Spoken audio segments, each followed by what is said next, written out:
تو اسلام کس کو پروموٹ کرتا ہے؟ حیا کو. بے حیائی کو اسلام پسند نہیں کرتا. تو اب حضرت آدم اور حوا کو احساس ہو گیا ہم سے غلطی ہوئی ہے. قرآن کیا کہہ رہا ہے کہ آدم اور حوا کے دل میں ندامت کہ اب اللہ کو منانا ہے ہم نے توبہ کر کے, لیکن الفاظ سمجھ میں نہیں آ رہے کیسے منائیں. تو اللہ فرماتے ہیں میں نے آدم کو کلمات سکھائے, میں نے آدم کے دل میں وحی کی کہ اس طرح بولو اور مجھ سے کیا کرو. کیا عجیب سبق ہے ان آیات میں, کیا انداز ہے سمجھانے کا. یعنی غلطی ہو, ایک جب غلطی کر رہا ہے اسے دربار سے نکالا جا رہا ہے اور وہ کہہ رہا ہے مجھے قیامت تک مہلت دو. اللہ کہتے ہیں مہلت دے دی, یعنی اس کے عذاب میں اضافہ ہوتا چلا جا رہا ہے. اور ایک کو اللہ خود سکھا رہے ہیں کہ ایسے توبہ کرو, اسے خود گائیڈ کر رہے ہیں کہ یوں کرو گے تو میں معاف کر دوں گا. کیوں؟ ایک کے دل میں ندامت ہے اور دوسرے کے دل میں ندامت نہیں ہے. جس کے دل میں گناہ کر کے ندامت نہیں ہے وہ اللہ سے لڑ رہا ہے. اللہ سے لڑ کے اللہ کی رحمت حاصل نہیں کی جا سکتی. اکڑ دکھاؤ گے تو اور زیادہ عذاب آئے گا. اللہ کسی سے دبتا نہیں ہے, اور اللہ کے سامنے جھکو گے بڑے سے بڑا پہاڑ جیسا گناہ بھی اللہ آپ کے سر سے ہٹا دے گا. یہ چیز اپنے اندر پیدا کرنے کی ضرورت ہے, جس کو کہتے ہیں ایکسکیوز کرنا سیکھو, سوری کرنا سیکھو. اور یاد رکھو اپنے بڑوں کے سامنے اپنی غلطی کا اعتراف کر کے مان لینا یہ بھی حقیقت میں اللہ ہی سے توبہ کرنے کے مترادف ہے.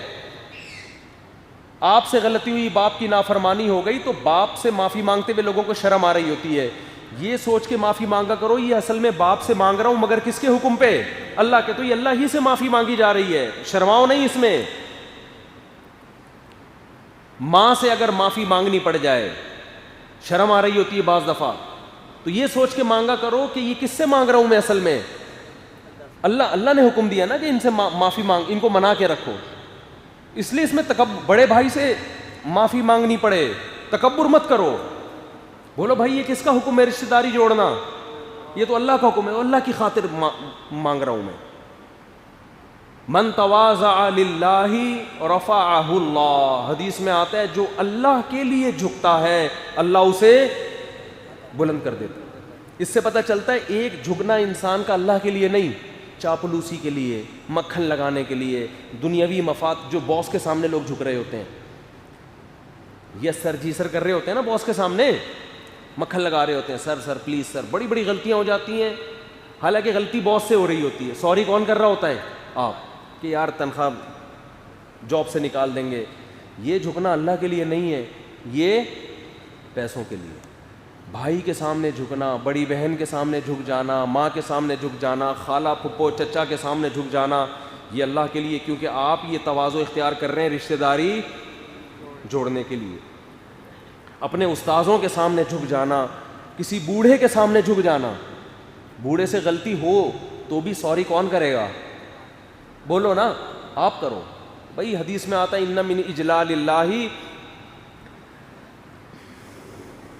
ان من اجلال اللہ اکرام الشیب المسلم. آپ صلی اللہ علیہ وسلم نے فرمایا سفید ریش بوڑھے کا اکرام اصل میں کس کا اکرام ہے؟ اللہ کا اکرام.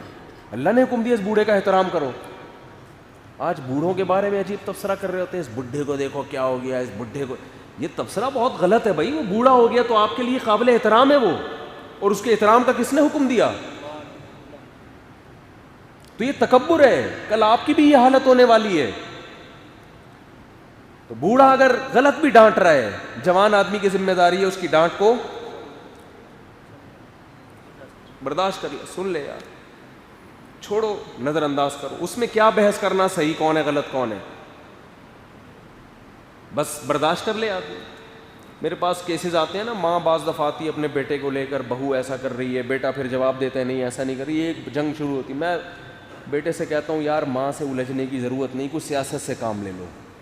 ماں کے سامنے دلائل نہیں چلتے, وہ اور غصے میں آئے گی, بولے گی میں نے پیدا کیا, میرے سامنے آنکھوں میں آنکھیں ڈال کے بات, اور سائڈ کس کی لے رہا ہے, وہ تو اور غیرت میں آئے گی. میں نے کہا کوئی کمپرومائز کر لو یار اماں کو کچھ. اب اماں کو کون سمجھائے گا اس عمر میں, تو کچھ کمپرومائز کر لو. اب وہ 10 طریقے ہوتے ہیں, کچھ سیاست سے کام لے لو, کچھ بیچ کا راستہ اختیار کر لو, بحث نہیں کرو. وہ سمجھانا شروع کر دیتے ہیں. اصل میں لڑائی ہوتی ہے, پھر گھروں میں بدتمیزیاں ہوتی ہیں. سیاست جو ہے نا، سیاست، حدیث میں آتا ہے نبی صلی اللہ علیہ وسلم نے فرمایا لیس الکذاب الذی یکذب لیصلح بین الناس، وہ آدمی جھوٹا نہیں ہے جو صلح کرانے کے لیے جھوٹ بولے. جمہور علماء کے نزدیک تو بالکل واضح جھوٹ بولنا بھی جائز ہے. امام حنیفہ کے نزدیک یہاں جھوٹ سے مراد ہے توریہ، یعنی گول مول بات. کیا مطلب؟ تھوڑا گھما پھرا کے بات کرنا تاکہ کیا پیدا ہو جائے؟ جوڑ پیدا ہو جائے. تو یہ غلط بات نہیں ہے. بعض لوگ کہتے ہیں نا ہم بات جب بھی کرتے ہیں ایک نمبر، ہم ٹو دا پوائنٹ، بالکل کلیئر کٹ بات کرتا ہوں. جو ہر جگہ کلیئر کٹ بات کرتا ہے وہ گھر کبھی بھی بولو نا نہیں چلا سکتا. لچکدار آدمی، جس فلیکسیبلٹی ہو اس کے اندر نا، وہی ہمیشہ معاشرے میں اچھا سروائیو کرتا ہے. اب کلیئر کٹ اماں کو بتا دیا مجھے اپنی بیگم سے بہت زیادہ محبت ہے، کلیئر کٹ، جھوٹ نہیں بولتا میں. کیا ضرورت ہے اس کے سامنے بولنے کی؟ بھائی اس کو تو وہی ہو گیا یار، مجھے بتا رہا ہے تو یہ اس کا مطلب یہ اس کی طرف ہے، میری طرف تو ہے ہی نہیں. کلیئر کٹ تو یہی ہوگا نا. یہ بات آپ بولو اپنے سسر سے کہ آپ کی بیٹی سے مجھے بہت زیادہ محبت ہے، یہ کلیئر کٹ وہاں چلے گا. حقیقت ہے یہ. ابا اماں کے سامنے تو ان کا غلام بن کے رہنا ہے. بھئی یہ بھی کون آ گئی، پتہ نہیں زیادہ ہو گئی تھوڑی سی، تھوڑا کم کر لینا اس کو جا کے، میں تو انتہا کو بتاؤں گا نا. تو گھروں میں سیاست سے چلا جاتا ہے، کلیئر کٹ کہیں بھی نہیں چلتے. لوگ کہتے ہیں سیاستدان باتوں کو گھماتے ہیں، یہ نہیں گھمائیں تو ان کو ایک ووٹ بھی نہ ملے. ایک سیاستدان اگر یوں تقریر کرے بھائی آپ مجھے ووٹ دیں، میں اسکول بالکل بھی نہیں بناؤں گا، وجہ اس کی یہ کہ فنڈ ہی نہیں ہے. ووٹ لینے سے پہلے اگر وہ یہ کلیئر کٹ باتیں کرنا شروع کر دے تو ووٹ ملے گا.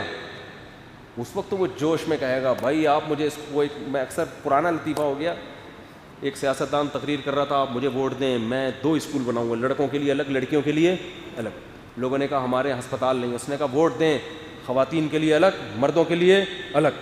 ایک نے کہا ہمارے میٹرنیٹی ہوم نہیں ہے. اس نے کہا آپ مجھے ووٹ دیں، جوش میں تقریر کرتا، میں 2 ہاسپٹل بناؤں گا، ایک مردوں کے لیے الگ اور خواتین کے لیے الگ. تو پھینکنا ہے تو پھینکنے پر گورنمنٹ کی طرف سے کوئی پابندی نہیں. تو سیاستدان لوگ پھینک رہے ہوتے ہیں، کہہ رہے ہیں جب بن جائیں گے پھر غور کریں گے کیا کہا تھا ہم نے، ابھی تھوڑی، ابھی تو پھینکتے رہو بیٹھے. تو خیر اتنا بھی جھوٹ نہیں بولنا چاہیے جتنا یہ بول رہے ہیں. تو جھوٹ نہ ہو، ذاتی مفاد کے لیے نہ کیا جائے، لیکن اگر جوڑ پیدا کرنے کے لیے، صلح کے لیے، تو پھر شریعت نے اجازت دی ہے کہ بھائی کلیئر کٹ بات کرنے کی بالکل ضرورت نہیں ہے. موقع دیکھنا چاہیے یہ بات کہاں کرنے کی ہے، یہ یہاں کرنے کی ہے یا نہیں ہے. تو یہ اپنے اندر پیدا کرنے کی ضرورت ہے. خیر جلدی سے بات کو سمیٹ کے ختم کروں تو آدم علیہ السلام سے بھی خطا ہو گئی تو اللہ خود سکھا رہا ہے. کیوں؟ آدم کے دل میں کیا تھی؟ ندامت. اللہ خود بتا رہا ہے کہ یہ الفاظ بولو گے تو میری رحمت جوش میں آئے گی. فتلقى آدم من ربه کلمات، آدم نے اپنے رب سے کلمات اچکے، یعنی اللہ نے آپ کے دل پہ القاء کیے. اور کیا کہنے لگے آدم اور حوا مل کے؟ ربنا ظلمنا انفسنا، اے ہمارے رب ہم نے اپنی جانوں پہ ظلم کیا.